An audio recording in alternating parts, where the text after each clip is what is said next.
All right, I know I'm late, and the 50th anniversary of the death of Martin Luther King was on the 4th, and I'm a few days late, but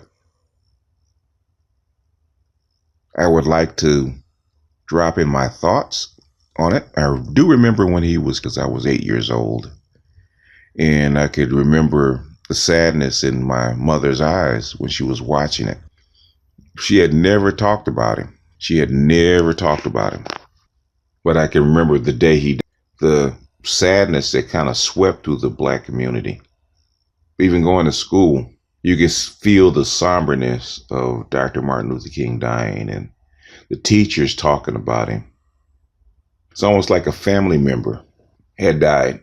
It's one of those rare events that do you remember where you were when it happened? Like, I don't remember Kennedy, and I don't remember Malcolm X because I was too small, but Dr. Martin Luther King, I remember, and right after that, a few months later in July, I do believe it was July, with Bobby Kennedy, which I do believe that's why you had the Chicago riots at the Democratic Convention, is because of the death of Bobby Kennedy. And as I grew into adulthood, they started telling you the stories of Martin Luther King, and you learn more about him. And you learn the white propaganda about him first, about the I Have a Dream speech and the marches and this, thus, and so until you get to a higher level. Like, so when you don't really come into knowledge till you get past 30. For whatever reason, your teens and 20s, basically you're taking in what everybody else says. But your knowledge base, or what you know instead of what you think, doesn't begin till you get past 30. And then when I started getting past 30, I started to learn more about the real United States, not the commercials that they put on TV or they put on the news. The more I started to understand about what Dr. Martin Luther King stood for and what he did, and what we think that he was trying to do for black people, for the nation, which is find us some kind of peace and equity in this hostile environment that really didn't prefer us. And as you started acquiring your knowledge base instead of propaganda that they feed you as a young person, the more you get into not only who he was and what he did, but what surrounded him and why things were done and why he did things instead of the how and the who and the what. And even though he is the tip of the spear, as to coin a phrase, there's a long shaft of the spear that was behind him and around him. Was he in the long line of integrationists? Yes, he was. Going all the way back to Frederick Douglass, going all the way back to W. Du Bois. That has always been the question, to separate or to integrate. And in the 60s, that question was answered. That was the only choice we had. And I think Dr. Martin Luther King knew that is the only choice we had. And if that's the choice that we had, is to integrate or die, if we had to integrate into this burning building, as Dr. Martin Luther King said, then he wanted to cut the best deal that he could. He didn't want the babies to be thrown to the wolves to see who survived.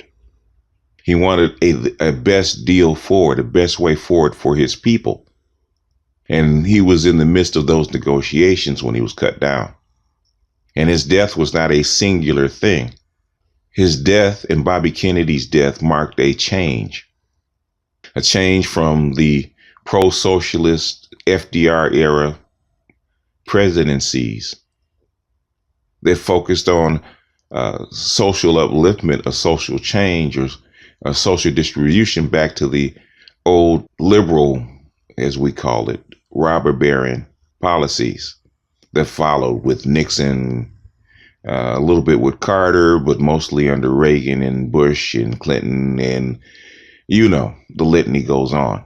And you think about it, and I talked to a few people, Craig Hewlett in particular. In fact, we had that discussion about the assassinations, because it wasn't just him. It was John F. Kennedy. It was Malcolm X. It was a bunch of others. It was the assassination of the Martin and Bobby, which we always leave out Bobby Kennedy.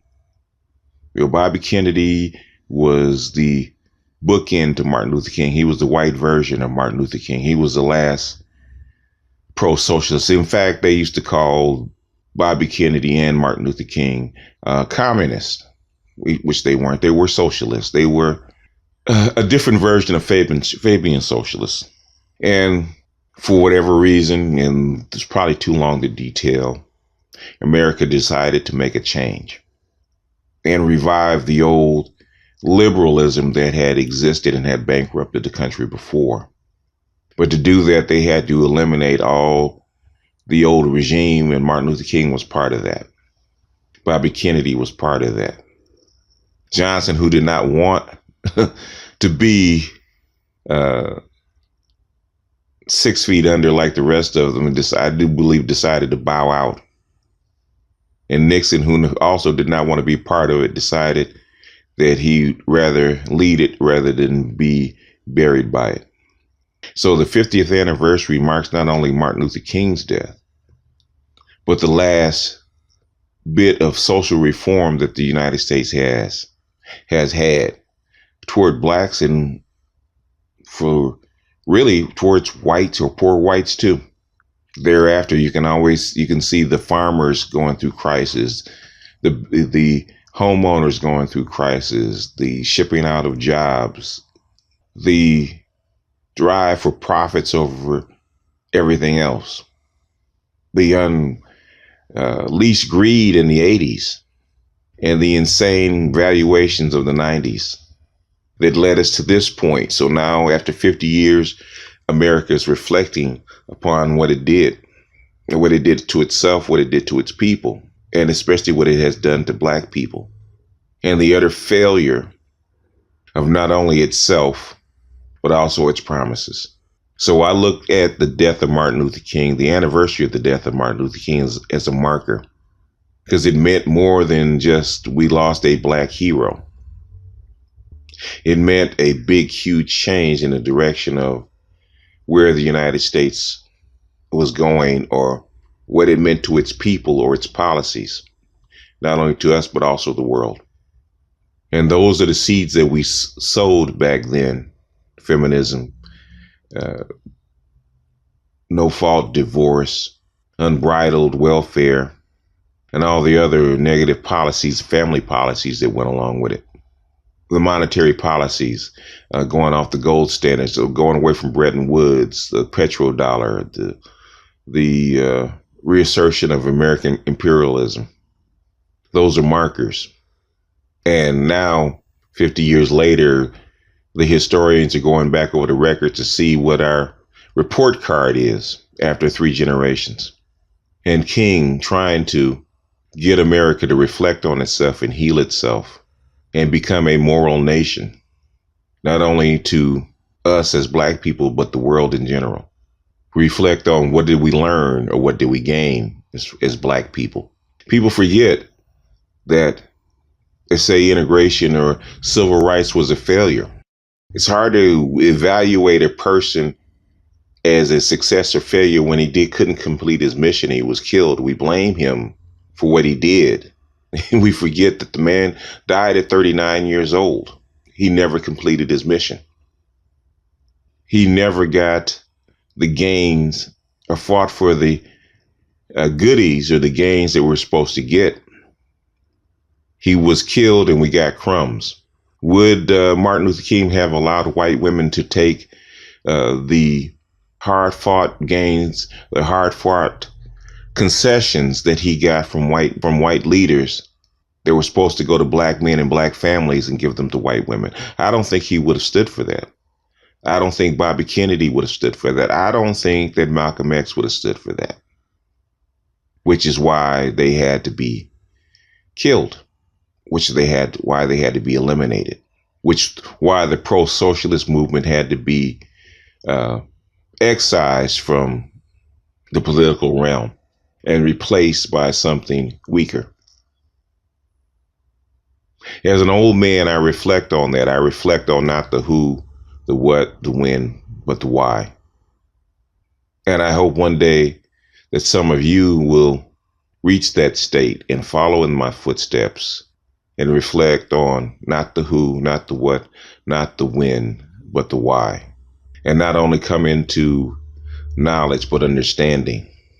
And understand not only King, but his place and his time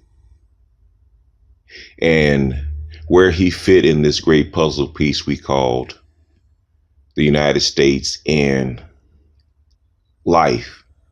That's all I got for you now, brothers. This is BGS out, and I will see you guys on the next one.